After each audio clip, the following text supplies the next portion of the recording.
परतवाडा ते अमरावती मार्गावर अवैध ट्रॅव्हल्सचा सर्रास व्यवसाय सुरू असल्याची बातमी सहारा समाचारने प्रकाशित केली होती आणि ही बातमी प्रकाशित होताच प्रादेशिक परिवहन विभागाचे वरिष्ठ अधिकारी उर्मिला पवार यांनी बातमीची दखल घेत संबंधित वाहनावर कारवाई करणार तसेच नियमांचं पालन न करणारे वाहन चालक यांच्यावर सुद्धा कारवाई करण्याचे संकेत दिले आहेत।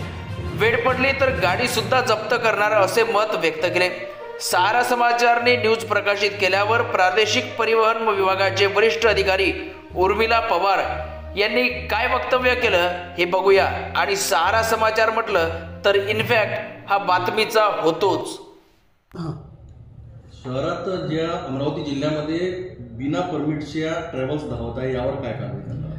सर्वच वाहनांची आम्ही चेकिंग करत आहोत। विशेषतः अमरावती आणि परतवाडा या रूटवरती सर्व बसेसचं चेकिंग चालू आहे आणि त्याच्यामध्ये जर एखाद्या वाहनाचं परमिट नसेल तर अशा वाहन डिटेन करण्याच्या सूचना मी माझ्या स्क्वॉड्सना दिलेल्या आहेत। दुसऱ्या राज्याच्या गाड्या आरएमए न होता धावत आहेत ट्रॅव्हल्स? नाही, अशी तर अजून तरी आढळली नाही। म्हणजे आरएमए साठी आपल्याकडे अप्लाय केले आणि मग तशी अप्लाय केला आपण रिजेक्ट केला नाही, असं तर आमच्या स्कॉटच्या पाहणीत आल्याचं मला तरी त्यांनी सांगितलं नाही। परंतु तशी वाहन आढळलं ना तर त्याचे पूर्ण डॉक्युमेंट चेक केले जाते।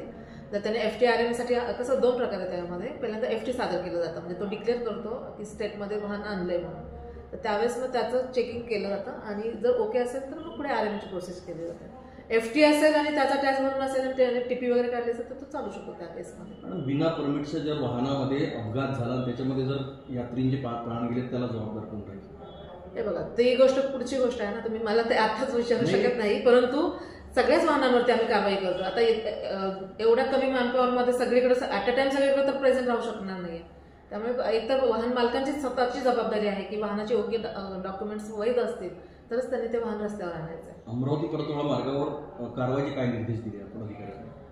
त्यांना तेच सांगितलेलं आहे की बसेसकडे ज्यांच्याकडे काउंटर सिग्नेचर परमिट असतील आणि व्हॅलिड असेल तर आणि त्यांची इतर डॉक्युमेंटही व्हॅलिड असेल त्यांचा काही इश्यू नाही आहे। परंतु जर त्यातलं कुठलंही डॉक्युमेंट व्हॅलिड नसेल म्हणजे विशेषतः परवाना व्हॅलिड नसेल तर त्यांच्यावरती त्याप्रमाणे कारवाई करा आणि वेळ पडली तर गाड्या पण जप्त करायला सूचना केलेल्या आहेत। 31 डिसेंबरला जे परमिट संपलेले आहेत त्यांच्यासाठी काही नियम?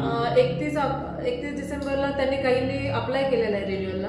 त्याच्यावरती आपल्या कमिशनर ऑफिसने आमच्या म्हणजे मध्य प्रदेश गव्हर्नमेंटला तो रूट रेसिप्रोकल अग्रीमेंटमध्ये ॲड करण्यासाठी हे दिलेलं आहे, त्यांचे अभिप्राय मागितलेले आहे। परंतु त्या अजून त्यांचं काही त्याच्यावरती रिप्लाय आलेलं नाही आहे। टप्पा परवानाला सुद्धा स्थगिती मिळाली? टप्पा परवाना नाही, आधीचे जे काउंटर सिग्नेचर आहेत त्याच्यावरचे जे परमिट आहेत त्या व्हॅलिड असतील तर ते चालू शकतात। परंतु ही जे होते त्यांच्याकडे काउंटर सिग्नेचर नव्हतं, ते काउंटर सिग्नेचर मिळवू शकत नव्हतं म्हणून मग त्यावेळेस टेम्पररी परमिट दिली होती त्यावेळेस 87(1)(c) खाली, तर ती होती त्यांच्याकडे। परंतु जबलपूर माननीय कोर्ट जबलपूर यांनी त्या 31 ऑक्टोबर 2024 नंतर असे टेम्पररी परमिट पण सरसकट देऊ नयेत असं सूचना दिलेल्या आहे।